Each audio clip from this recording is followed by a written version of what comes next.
Bismillahirrahmanirrahim. Assalamualaikum warahmatullahi wabarakatuh.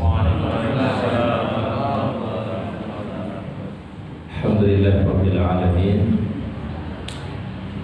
Nahmaduhu wa nasta'inuhu wa nastaghfiruh.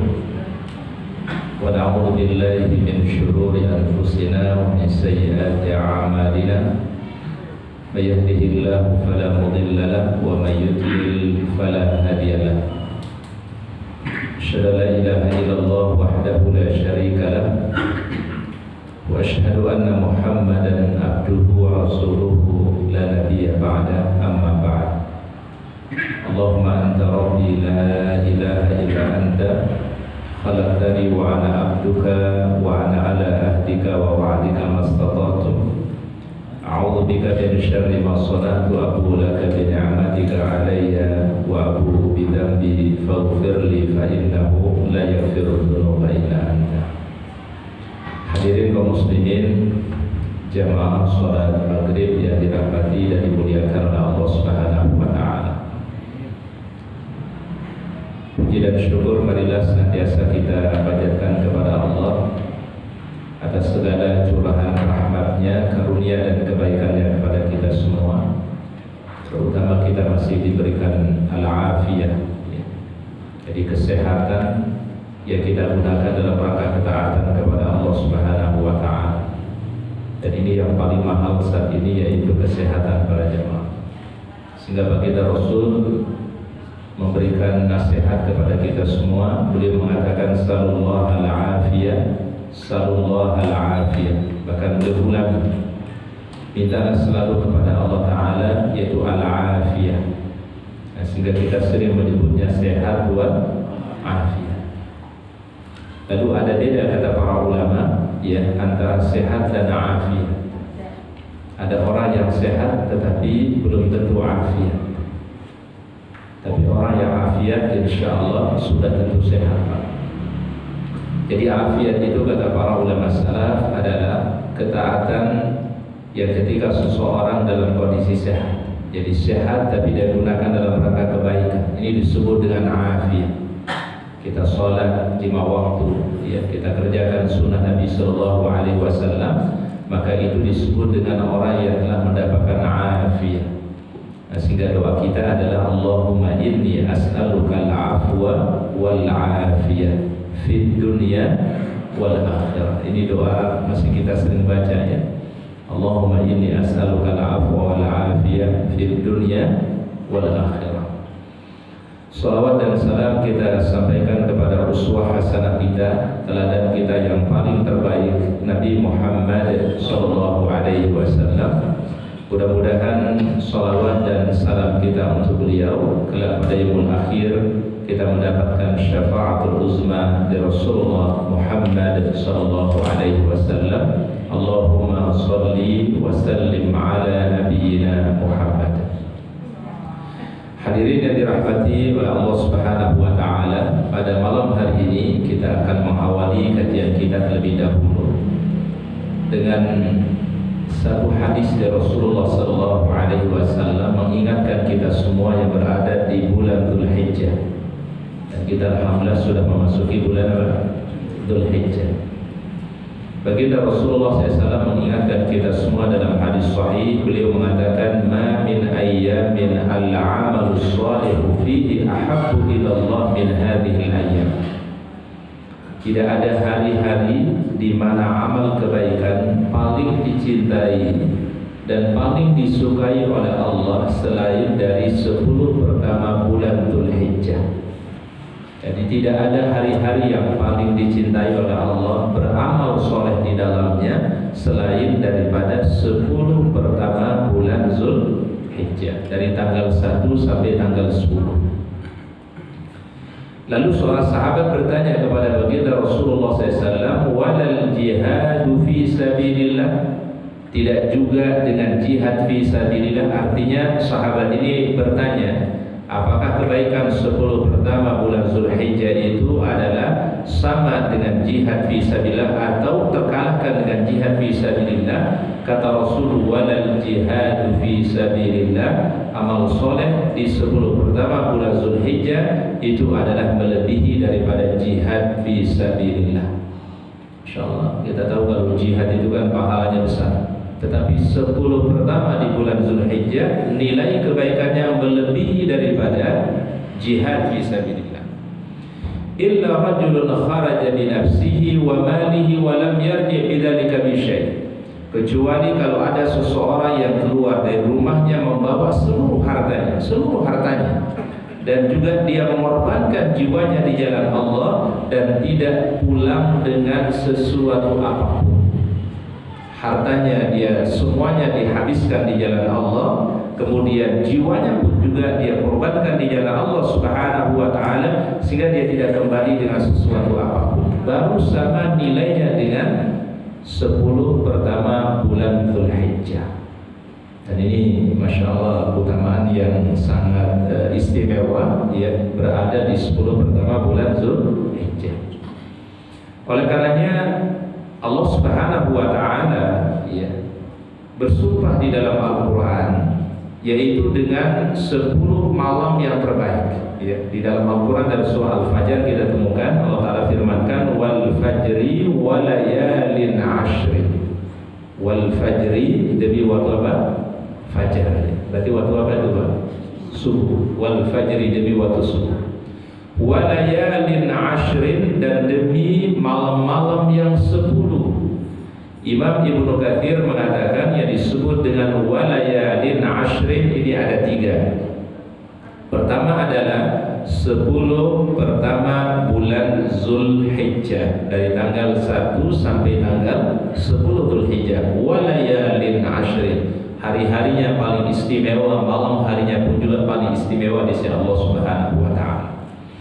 Kemudian yang kedua adalah kata Imam Ibnu Katsir, yaitu adalah al-ashrul awakhir min Ramadan, 10 terakhir di bulan Ramadan.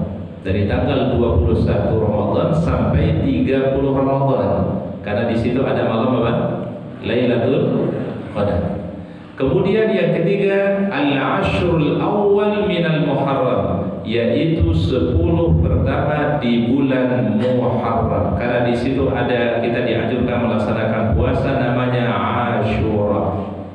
Ya, disunahkan untuk melakukan puasa namanya puasa apa? Asyura. Jadi ini yang disebut dengan 10 malam pertama ya, yaitu tadi masuk dalam kategori 10 pertama bulan Zulhijjah. Sampai Allah Ta'ala berfirman wa layalin ashrin, demi malam-malam yang 10 ya. Dalam sebuah hadis Rasulullah sallallahu alaihi wasallam bersabda, ini disebutkan di dalam riwayat Imam Al-Hakim dan juga Al-Baihaqi, dan disebutkan oleh Abu Nu'aim juga. Rasulullah bersabda, if'alul khaira dahrakum, lakukanlah kebaikan-kebaikan itu sepanjang kehidupanmu. Jadi kita diminta oleh Rasulullah SAW jangan putus melakukan kebaikan. If'alul khaira dahrakum, lakukanlah kebaikan-kebaikan itu sepanjang hidupmu. Bahkan ibadah itu kan tidak ada batasannya para jemaah ya. Kita ibadah sampai kapan Pak? Batas akhir kita ibadah sampai kapan? Sampai kematian. Betul ya? Batas terakhir kita ibadah itu adalah apabila nyawa atau ajal sudah mendatangi kita. Wa'bud rabbaka hatta ya'tiyakal yaqin. Ibadahlah kepada Rabbmu, kepada Allah Subhanahu wa taala sampai datang kepadamu al-yaqin wa huwal maut, yaitu kematian. Jadi kita baru istirahat dari ibadah ini para jamaah kalau ajal sudah menjemput kita semua. Tapi semasa kita masih dalam kondisi hidup, masih dalam keadaan kita masih bernyawa, maka kewajiban ibadah itu ada pada setiap kita masing-masing. Ma khalaqul jinna wal insa illa liya'budun wa ma khalaqul jinna wal insa illa liya'budun. Sehingga Rasul mengatakan if'alul khaira dahrakum. Jangankan hanya sekedar mohon maaf situasi yang sedang kita hadapi sekarang ini ya. Ya, dalam masa pandemi atau masa virus seperti ini, tidak boleh kemudian semangat ibadah kita berkurang. Tidak boleh kemudian semangat kita untuk memakmurkan masjid itu berkurang, jangan. Karena Rasul mengatakan if'alul khaira dahrakum ya. Jadi berbuatlah kebaikan-kebaikan itu sepanjang hidupmu. Kita wallahu alam, kita tidak tahu dalam kondisi apa kita akan dipanggil oleh Allah Subhanahu wa taala. Tetapi kabar gembiranya adalah kata Imam Asy-Syafi'i, seseorang itu akan dipanggil oleh Allah Ta'ala tergantung daripada kebiasaan. Jadi apabila kebiasaan orang itu semasa hidupnya baik, insya Allah mudah-mudahan wafatnya pun juga dalam kondisi yang baik. Jadi bagaimana kita memulai kehidupan ini, bagaimana kita menjalankan kehidupan ini, kata Imam Asy-Syafi'i, itulah yang akan menjadi akhir daripada kehidupan kita. Kalau yang kita jalankan kebaikan dan istiqamah di dalam kebaikan, insya Allah akhirnya dalam kondisi yang husnul khatimah. Dan Allah Ta'ala terkadang menunjukkan kepada kita semua para jemaah, ya, orang-orang yang memang Allah Ta'ala berikan nikmat, diperlihatkan kita di ujung kehidupannya adalah dalam kondisi yang luar biasa, dalam kondisi yang husnul khatimah. Kita kalau mungkin lihat di media sosial beberapa waktu lalu, ya, sempat ada ramai ya Pak, ya. Jadi ada orang yang ngimamin sholat jamaah, ya. Jadi kejadiannya di masjid, namanya masjidnya adalah Mawaddah Warahmah, ya. Jadi masjid ini Villa Nusaim dan sebelah kanan ada masjid namanya Mawaddah Warahmah. Jadi masya Allah, salah seorang yang imamnya ketika mengimami para jamaah, Allah Subhanahu wa taala memanggil beliau dalam keadaan apa? Sedang mengimami. Ya. Dan ini kalau kita mengkaji di dalam lembaran sejarah para sahabat, para tabi'in, ada satu permintaan yang selalu diminta oleh para sahabat, oleh para tabi'in. Permintaan mereka adalah, ya Allah, wafatkan kami dalam keadaan sedang bersujud kepada. Jadi kita mohon kepada Allah Ta'ala, yaitu supaya ketika kita nanti dipanggil oleh Allah Ta'ala dalam keadaan sedang apa? Bersujud, dalam keadaan sholat, dalam keadaan ibadah kepada Allah Subhanahu wa Ta'ala. Dan kalau itu memang niat itu kuat di dalam hati kita, insya Allah Allah Ta'ala akan mudahkan. Allah Ta'ala memberikan kita sesuatu sesuai dengan apa kita tadi Pak, habit kita, kebiasaan kita semasa hidup ini, ya. Dan rupanya masya Allah imam yang tadi meninggal dunia itu, ya, dalam kondisi memang semasa hidupnya masya Allah ahlul Quran, ketika azan dikumandangkan segera penuhi panggilan Allah Subhanahu wa Ta'ala. Dan kami kenal keluarga beliau dan keluarganya mempersaksikan demikian, ya. Masya Allah beliau ini, ya, Allah yarham, semasa hidupnya kalau azan dikumandangkan segera memenuhi panggilan dan selalu mengingatkan anak-anaknya untuk menjaga sholat. Jadi orang tua ini kita semua ini Pak, harus terus mengingatkan keluarga kita untuk menjaga ibadah, ya.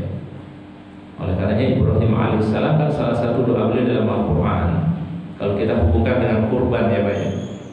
Ternyata ada yang menarik di dalam kisah Nabi Ibrahim alaihissalam. Nabi Ibrahim alaihissalam ketika beliau dikisahkan tentang pengorbanan beliau dalam surat As-Saffat, Allah Ta'ala membuka sebenarnya kisah Nabi Ibrahim itu dengan doa yang terbaik. Di dalam Al-Quran Allah Ta'ala, ya, menceritakan dan abadikan ucapannya Nabi Ibrahim, Rabbi habli minas sholihin. Ya, ini doanya Nabi Ibrahim alaihissalam yang Allah Ta'ala abadikan di dalam apa? Al-Quran. Rabbi habli minas sholihin, ya Allah berikanlah, ya, untuk kami keturunan-keturunan yang baik, keturunan-keturunan yang soleh. Dan ternyata Nabi Ibrahim itu Pak, itu memintanya gak sekali dua kali, terus saya diminta kepada Allah Ta'ala dan tidak putus-putus beliau itu memohon kepada Allah Ta'ala, walaupun Allah Ta'ala kabulkan gak langsung Pak. Kan Ibrahim itu memiliki keturunan sampai usia lanjut. Dalam tafsir itu dikatakan usia beliau sudah 100 tahun baru Allah Ta'ala kabarkan akan diberikan apa Pak? Keturunan oleh Allah Subhanahu wa Ta'ala. Tapi masya Allah Ibrahim semasa hidupnya tidak pernah lupa kepada Allah untuk meminta yang terbaik. Rabbi habli minas sholihin. Dan dari doa orang tua yang soleh inilah kemudian Allah Ta'ala kabulkan, kan? Allah Ta'ala hadirkan pertama anak yang soleh, namanya Ismail alaihissalam. Dan kalau kita baca dalam cerita Al-Quran itu adalah sebelum dikabarkan kelahiran Ismail alaihissalam, didatangkan dua malaikat oleh Allah Subhanahu wa Ta'ala bertamu ke rumahnya Ibrahim. Buru-buru dipanggil istrinya, wahai istriku, apakah ada makanan yang bisa kita siapkan untuk tamu ini? Dianggapnya tamu biasa. Maka kemudian istrinya berkata, wahai Ibrahim, kita punya seekor kambing. Ya. Maka kemudian Ibrahim segera itu menyembelih, ya, kambing tadi, dan disiapkan makanan yang terbaik kepada tamu ini. Tapi yang anehnya adalah tamu ini rupanya begitu disuguhkan makanan di hadapannya, nggak disentuh makanan. Biasanya orang kan Pak kalau lihat makanan enak gitu ya, dihidangkan, masya Allah, mungkin dia langsung ambil gitu. Ini enggak sama sekali Pak. Ibrahim sempat bertanya-tanya, ya, ini orang diberikan makanan yang terbaik, hidangan yang terbaik, tapi nggak mau dicicipi, nggak mau diambil. Apa kata dua orang ini? Kami ini ada malaikat yang diutus oleh Allah Ta'ala untuk menuju sebuah kampung namanya kaum Sodom. Ini kampungnya Nabi Lut alaihissalam. Jadi berarti Nabi Lut alaihissalam dengan Nabi Ibrahim itu satu apa? Satu zaman. Jadi sebelum malaikat ini datang kepada kampungnya kaum Sodom itu, Allah Ta'ala perintahkan dulu untuk bertamu kepada rumah Nabi Ibrahim alaihissalam. Dan disitulah kemudian dikabarkan tentang berita yang terbaik. Fabasyarnahu bighulamin halim. Kami berikan kabar gembira kepada Ibrahim akan lahir seorang anak yang halim, gulamun halim, anak yang sangat penyabar dan anak yang sangat soleh. Siapa maksudnya? Ismail alaihissalam. Itulah dia berbahagia. Ibrahim alaihissalam berbahagia, diberikan kabar gembira Allah Ta'ala akan lahir seorang keturunan yang baik. Tadi berkat doanya ya Pak, Rabbi habli minas sholihin. Dan ingat para jamaah, ketika kita berkorban dalam kebaikan, pasti akan diganti oleh Allah Ta'ala dengan yang baik dalam hidup ini. Kita kurban ya, dengan harta kita, dengan waktu kita, dengan apa saja yang kita miliki untuk kebaikan Pak, Allah Ta'ala akan ganti dengan lebih baik. Man taraka syai'an lillah awadallahu khairan min. Siapa saja yang melepaskan sesuatu karena Allah, dia berikan untuk jalan Allah Ta'ala, awadallahu khairan min, pasti akan diganti dengan apa? Yang lebih baik. Jadi kita nggak usah khawatir ketika kita memberikan sesuatu untuk Allah, memberikan untuk kebaikan, pasti akan diganti oleh Allah Ta'ala. Bahkan ada malaikat yang Allah Ta'ala utus kirim setiap pagi hari Pak.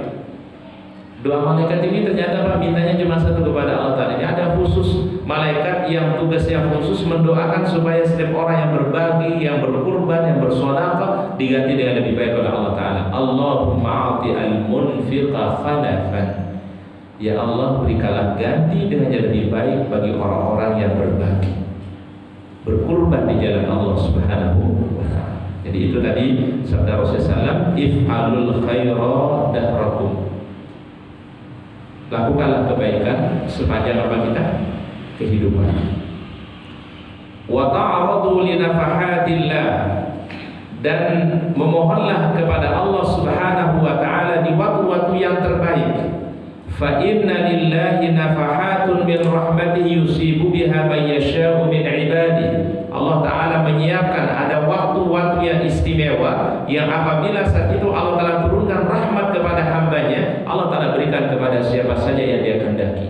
Jadi sepanjang kehidupan kita ini para jamaah, setiap harinya, setiap minggunya, setiap bulannya, setiap tahunnya, itu memang ada waktu-waktu yang disiapkan oleh Allah Ta'ala, waktu yang paling terbaik. Kalau orang minta, pasti Allah Ta'ala akan kabulkan. Dan ia disebut dengan awqatul ijabah, waktu-waktu yang sangat diijabah.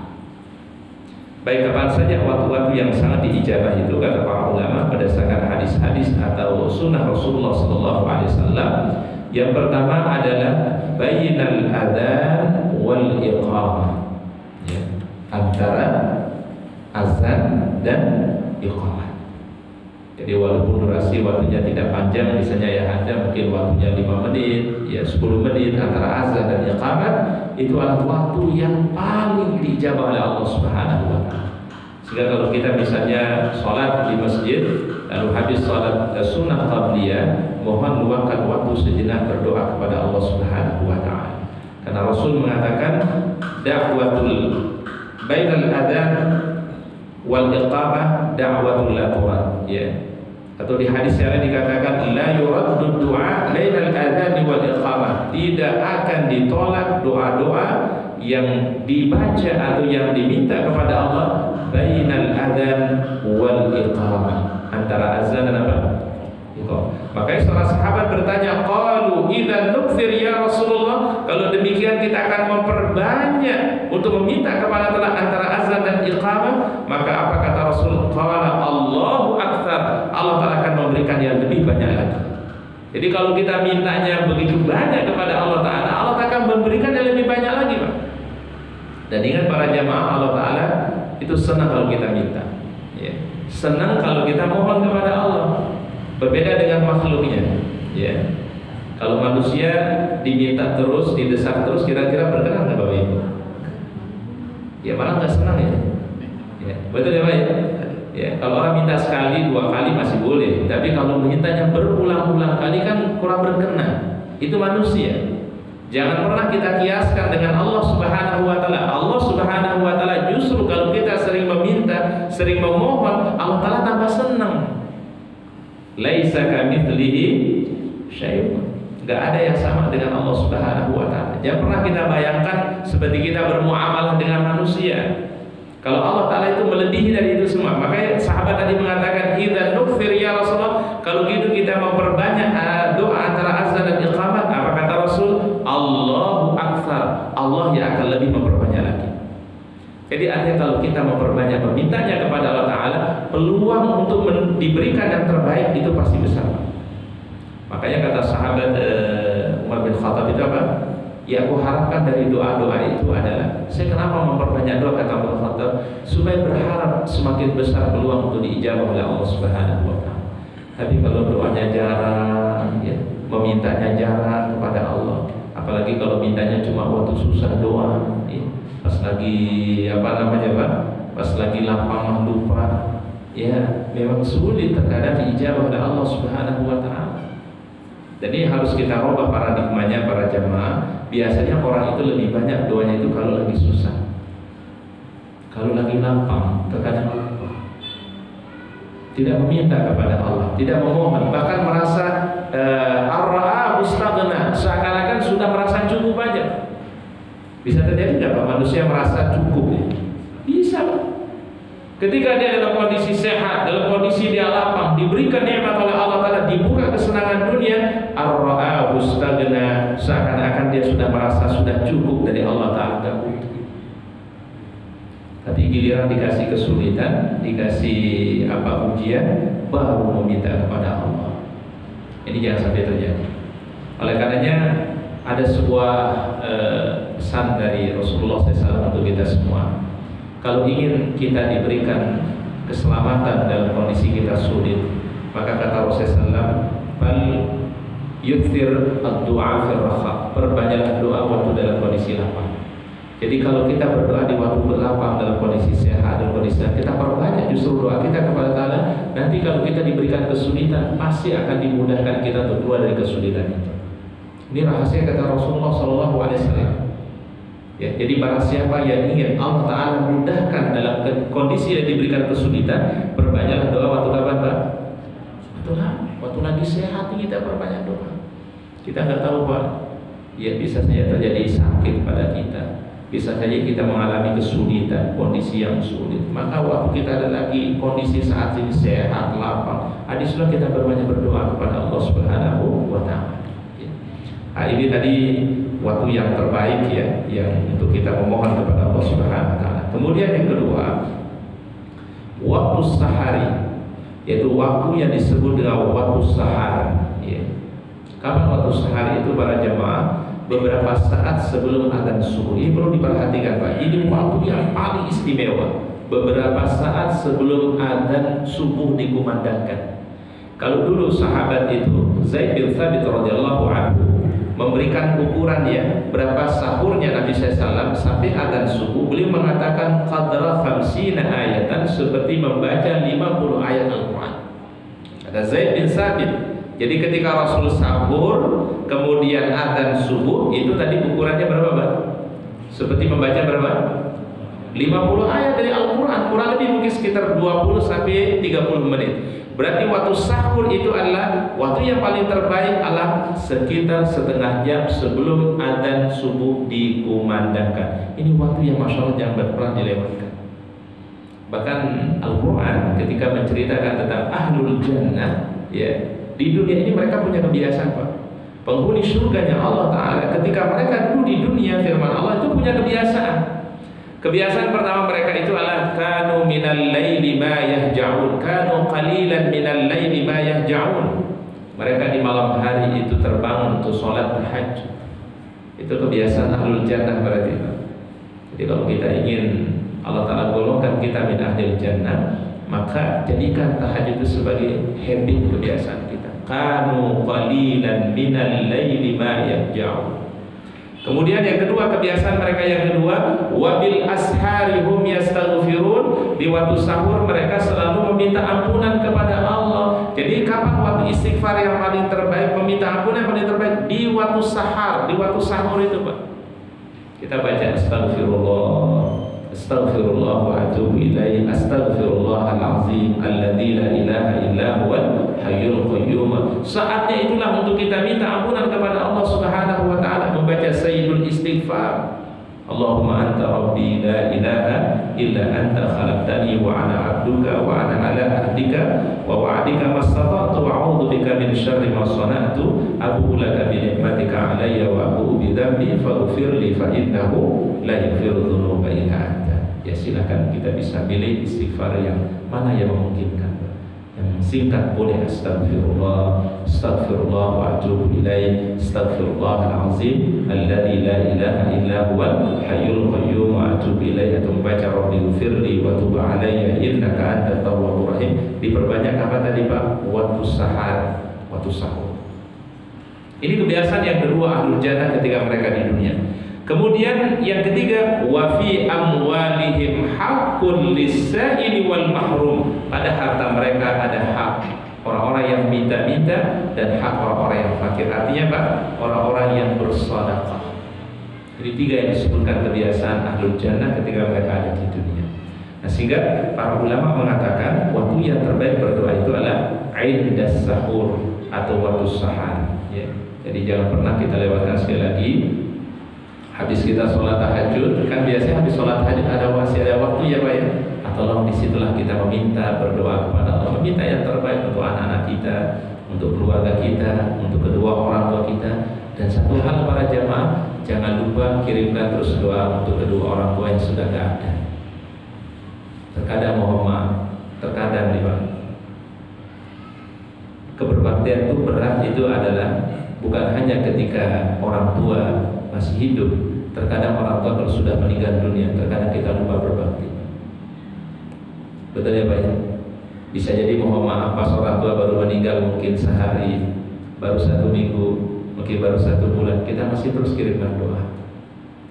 Tapi sudah mungkin 1 tahun beliau meninggal dunia, mungkin sudah 2 tahun, mungkin sudah 5 tahun, mungkin sudah 10 tahun beliau meninggal dunia. Terkadang kita lupa untuk kirimkan doa untuk beliau. Padahal Masya Allah amal yang terbaik sebenarnya Pak, yang disebutkan dalam hadis Rasulullah SAW, diceritakan oleh Nabi SAW, ada orang tua yang Masya Allah di alam kuburnya itu dikasih derajat yang tinggi oleh Allah. Padahal orang tua ini semasa hidupnya amalnya biasa-biasa ya. Jadi semasa hidupnya amalnya biasa-biasa saja, tetapi di alam kuburnya diangkat derajatnya oleh Allah Ta'ala. Sampai orang tua ini heran gitu, lalu bertanya kepada Allah, ya Rabbi min aina haza, ya Allah dari mana aku bisa dapetin kedudukan seperti, padahal dulu di dunia amalku biasa-biasa saja. Ya, mungkin orang tua kita ilmunya biasa-biasa saja, amal soleh mereka mungkin gak banyak ya. Tetapi Allah Ta'ala kasih derajat yang tinggi. Apa sebabnya? Kata Allah Subhanahu wa taala, hadza bistighfari waladika fid dunya, karena ada kiriman doa yang selalu dibaca oleh anak-anakmu yang masih hidup di dunia ini. Jadi setiap anak-anak ya atau keturunan kita kirimkan doa bagi orang tua yang sudah meninggal dunia, itu orang tua itu akan diangkat derajatnya oleh Allah Subhanahu wa taala. Minimal kita kirimkan doa Allahumma ighfir lahu warhamhu wa'afihi wa'fu anhu. Minta terus. Jadi sekali lagi kita ingatkan diri kami pribadi dan untuk kita semua, terkadang kita lupa untuk kirimkan doa ke orang tua kita, ya. Terutama mungkin yang sudah meninggal dunia lama gitu ya. Mungkin kalau baru meninggal dunia mungkin sepekan yang lalu, 2 bulan, terkadang anak masih ingat pada orang tua, masih terus mengenang orang tua, masih kirimkan doa. Terkadang begitu sudah lama, terkadang kita lupa. Ya, kami ingatkan kita semua Pak, untuk terus kirimkan doa-doa yang terbaik untuk kedua orang tua kita. Itulah kesempatan sebenarnya Pak, kita berbakti. Mungkin semasa hidup kita, orang tua kita nggak maksimal berbakti, maka setelah mereka meninggal dunia, cara berbaktinya adalah dengan kita kirimkan doa untuk orang tua. Sampai ada seorang laki-laki dari sahabat Al-Ansor bertanya kepada Nabi, ya Rasulullah, dulu waktu hidup orang tua kami rasanya nggak maksimal berbuat baik. Ada nggak cara kami supaya bisa mendapatkan pahala berbakti kepada orang tua setelah mereka meninggal dunia? Apa kata Nabi SAW? Naam. Naam itu apa? Naam. Iya, ada caranya. Walaupun orang tua sudah meninggal dunia, ada cara kita untuk masih bisa berbuat baik. Apa kata Nabi SAW? Ad-du'a ulahuma, kirimkan doa untuk orang tua. Habis sholat fardu, habis sholat sunnah, kirimkan doa. Kemudian istighfar lahuma, ya. Mintakan ampunan terus kepada Allah Subhanahu wa taala. Allahumma ighfir lahu warhamhu wa'afihi wa'fu anhu. Kemudian wasilatul arham allati la tusal illa bihima, sambung hubungan baik keluarga orang tua. Ya, orang tua punya saudara ya, berarti apa jatuhnya Pak? Kalau orang tua punya saudara, paman, ya, mungkin bibi kita dan juga keturunan mereka, berarti sepupu-sepupu kita. Jaga hubungan baik dengan mereka, jaga komunikasi dengan mereka, adakan pertemuan mungkin sebulan sekali, 2 bulan sekali ketemu keluarga. Ya sampai putus, ya. Karena terkadang kalau udah orang tua udah nggak ada, terkadang udah jarang mau ketemu lagi Pak. Ya, paling nanti nunggu apa namanya Pak? Lebaran. Ya, sayang sekali Pak kalau ketemunya cuma setahun sekali. Ya, untuk menguatkan kekeluargaan itu silatul arham, kata Nabi, sambung hubungan apa? Silaturahim. Bahkan kalau orang bersedekah kepada keluarganya, pahalanya nggak 1, pahalanya ada berapa? 2 kata Nabi SAW. Jadi kalau orang bersedekah dan dia berikan kepada keluarganya, Allah Ta'ala berikan 2 kebaikan. Ajrus sedekah, pahala sedekah, wa ajrus silah, dan pahala menjaga hubungan silaturahim. Jadi kalau ada orang bersedekah kepada pamannya, kepada bibinya, kepada sepupunya, kepada ponakannya, itu jauh lebih besar pahalanya dibandingkan dengan orang lain yang tidak ada hubungan keluarga dengan dia. Ajrus sedekah wa ajrus silah, kata Nabi SAW. Itu yang lebih diutamakan. Silatul arham, sambung silaturahim yang tidak tersambung kecuali dengan kedua orang tua. Ya. Baik, itu cara kita bisa berbuat baik kepada orang tua setelah Bapak meninggal dunia. Kemudian waktu yang ketiga yang terbaik untuk berdoa itu adalah Yaumu Arafah. Ya, ini Masya Allah hari yang paling terbaik, baik bagi yang sedang berhaji ataupun yang tidak berhaji. Dan alhamdulillah tahun ini tetap ada haji Pak. Ya, jadi jangan dianggap haji tahun ini libur, ya Pak ya. Ya, jadi nggak libur Pak. Tetapi mungkin jumlahnya sangat terbatas. Informasi yang kami dapatkan sekitar 10.000 jamaah yang diizinkan untuk bisa menunaikan ibadah haji tahun ini. Ya, 10.000 nggak sampai 1 juta jamaah. Ya. Jadi cuma 10.000. Ya, tentu dibatasin sekali dan tetap protokol namanya Pak. Kesehatan gitu ya Pak ya. Tapi artinya tetap ada pelaksanaan apa? Ibadah haji. Ya. Dan kita sudah memutuskan atau pemerintah sudah memutuskan tidak ada mengirimkan jemaah haji tahun ini, ya Pak ya. Nah, jadi kalau bagi saudara kita atau kerabat kita yang masih mungkin berangkat tahun ini ya, mau nggak mau harus dipending tahun depan. Ya. Dan kita doakan insya Allah mudah-mudahan yang masih tahun ini berangkat ya, mudah-mudahan masih diberikan umur, masih diberikan kesehatan sehingga insya Allah tahun depan bisa memenuhi panggilan Allah. Karena masya Allah Pak, salah satu panggilan yang paling terbaik itu panggilan untuk menuju Baitul. Gak ada orang yang menolak kalau diajak ke tanah suci. Betul ya Pak ya? Kira-kira Pak, kalau orang mau diajak ke tanah suci ada yang menolak gak? Labbaik Allahumma labbaik, labbaik la syarika laka labbaik, innal hamda wan ni'mata laka wal mulk la syarika.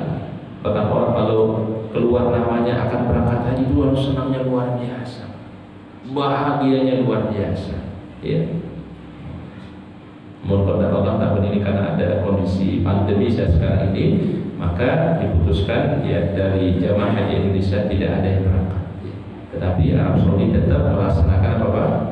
Ibadah haji. Tadi informasinya di televisi Al Jazeera kurang lebih sekitar 10.000 100.000 jamaah yang akan menunaikan ibadah haji. Tentu ada pembagiannya banyak. Artinya nggak sampai 1 juta jamaah gitu. Tapi sekali lagi ya mudah-mudahan Allah Ta'ala segera angkat nih ya, wabah virus ya, sehingga kita bisa kembali normal untuk bisa kembali menuju Baitullah insyaallah ya.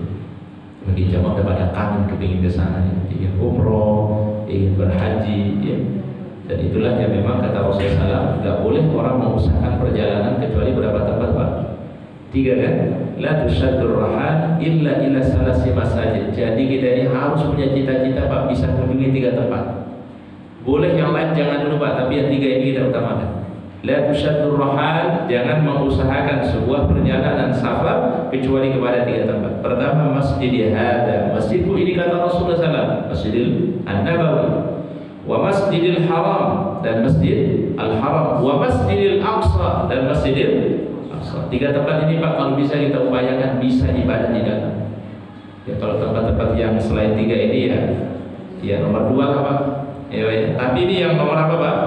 Nomor 1 kita harus utamakan nih Pak. Bisa salat, bisa ibadah di 3 tempat ini.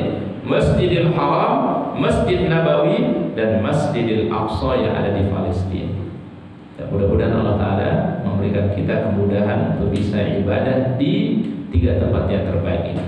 Dan ini Masya Allah Pak, yang disebut dengan tempat yang paling terbaik di atas muka bumi ini Pak. Mekah, Madinah, dan Palestina, negerinya para nabi dan rasul. Ya.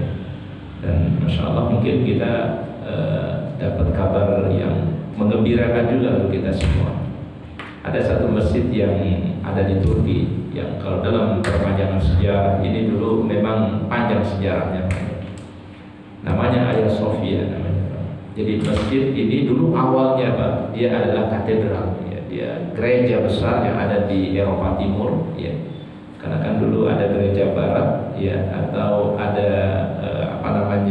wilayah barat dan wilayah timur ya. Jadi kalau Vatikan itu berada di sebelah barat, ini berada di sebelah timur Pak.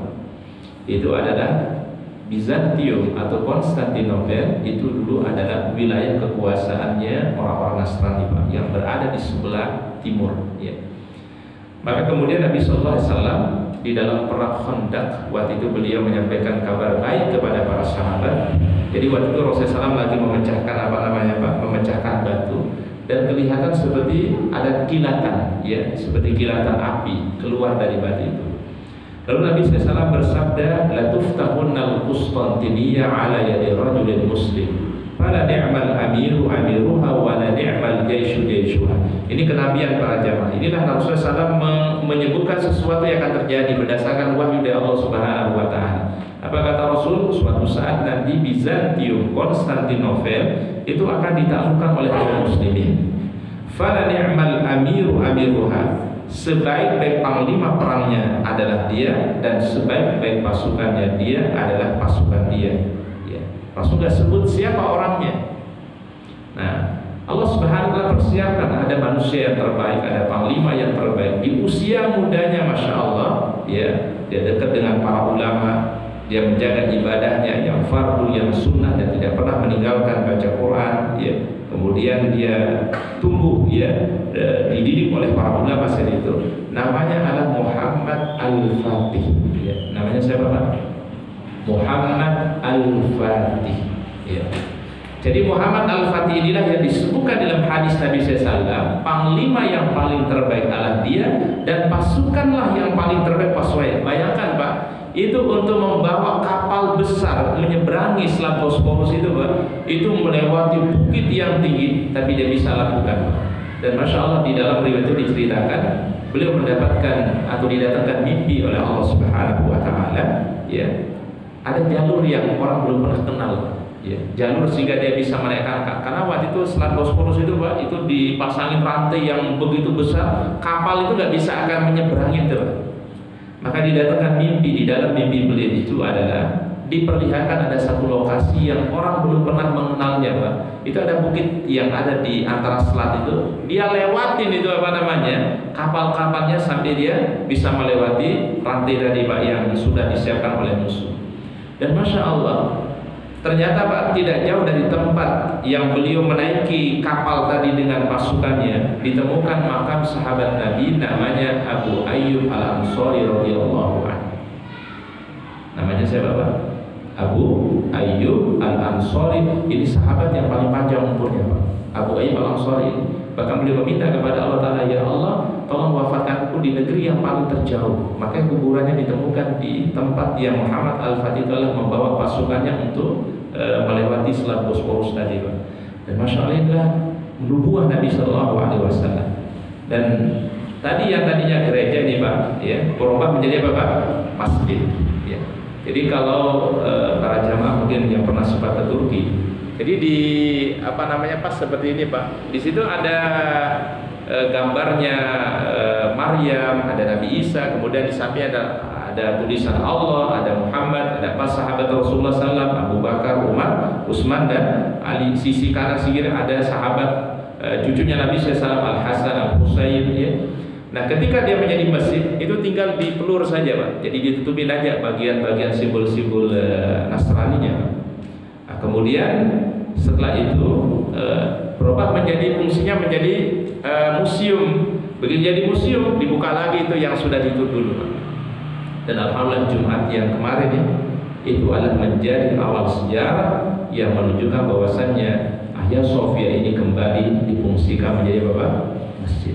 Setelah sekian tahun lamanya Pak berfungsi menjadi museum, Masya Allah. Dan ini mudah-mudahan menjadi tanda kebaikan yang Allah Ta'ala berikan ya, di mana kebangkitan Islam itu adalah diawali dari mana Pak? Masjid. Ya, makanya Rasulullah SAW mengatakan ada 7 golongan orang yang akan diberikan naungan oleh Allah Ta'ala, tidak ada hari di naungan kecuali naungan Allah Ta'ala. Di antara adalah rajulun qalbuhu mu'allaqun bil masajid, orang-orang yang senantiasa memakmurkan apa? Masjid. Jadi masjid memang jangan ditinggalkan Pak. Masjid jangan pernah kosong gitu Pak. Masjid jangan kita jauhkan, justru kita harus dekat dengan apa Pak? Masjid. Syiarnya Allah Ta'ala itu adalah masjid. Baik, itu tadi waktu yang ketiga yang terbaik adalah hari apa Pak? Arafah. Ya. Lalu apa yang paling terbaik yang kita baca di hari Arafah ini? Ada sebuah hadis dari Rasulullah SAW. Beliau mengatakan, afdalu ma kuntu ana wan nabiyyuna min qabli, la ilaha illallah wahdahu la syarika lah, lahul mulku wa lahul hamdu wa huwa ala kulli syai'in qadir. Sebaik-baiknya ucapan yang aku ucapkan dan juga nabi-nabi yang lainnya telah mengucapkannya, itu kalimat tauhid. La ilaha illallah wahdahu la syarika lah, lahul mulku wa lahul hamdu wa huwa ala kulli syai'in qadir. Ini diperbanyak nanti pada hari Arafah. Pada tanggal berapa Pak? 9 Dzulhijjah. Bagi yang tidak menunaikan ibadah haji, jadi bagi yang tidak berhaji, maka disunahkan oleh Rasulullah SAW melaksanakan puasa yang disebut dengan Yaum Arafah. Puasa apa Pak? Arafah. Puasa tanggal 9 Dzulhijjah. Pahalanya Masya Allah. Apa kata Rasulullah SAW? Ahtasibu 'ala Allah yukaffiru sanata allati qablaha wallati ba'daha. Berpuasa satu hari Arafah menghapus dosa setahun yang lalu dan setahun yang akan datang. Berarti berapa tahun? Bayangin itu cuma 2 kali waktu sehari saja. Puasa Arafah, Allah Ta'ala memberikan pahala yang setara dengan diampuni dosa yang lalu setahun dan dosa yang akan datang itu juga setahun. Insyaallah ini kebaikan yang memang harus kita lakukan Pak ya. Upayakan untuk bisa kita lakukan. Jadi kalau nggak bisa puasa dari tanggal 1 sampai tanggal 9, jangan lewatkan tanggal berapanya Pak? 9 ya. Ya, jadi kalau nggak bisa dapat semuanya ya jangan tinggalkan walaupun sebagiannya. Ini dalam kaidah fikih dinamakan illam yumkin idrakul kullahu la yutraku juz'an. Kalau nggak memungkinkan mendapatkan keseluruhannya, jangan tinggalkan walaupun sebagiannya. Jadi kalau kita bisa puasa sunnah di tanggal 1 sampai tanggal 9, jangan lewatkan puasa sunnahnya 1 hari. Itu pada tanggal 9 Dzulhijjah, itu puasa Arafah. Mudah-mudahan Allah Ta'ala mudahkan kita semua untuk menjalankan sunnah-sunnah Rasulullah Sallallahu Alaihi Wasallam. Baik hadirin yang dirahmati Allah Subhanahu Wa Taala, karena sudah masuk adzan Isya, mungkin kita cukupkan kajian kita pada malam hari ini. Semoga Allah Ta'ala berikan kita ilmu yang bermanfaat. Allah Subhanahu wa taala memberikan kebaikannya kepada kita semua, dan tentu sekali lagi mudah-mudahan kita bisa istiqamah ya untuk menjalankan sunnah Nabi SAW, terutama di 10 pertama bulan Zulhijjah. Wallahu a'lam bishawab. Subhanakallahumma bihamdika asyhadu an la ilaha illa anta astaghfiruka wa atubu ilaik. Akhirul kalam. Assalamualaikum warahmatullahi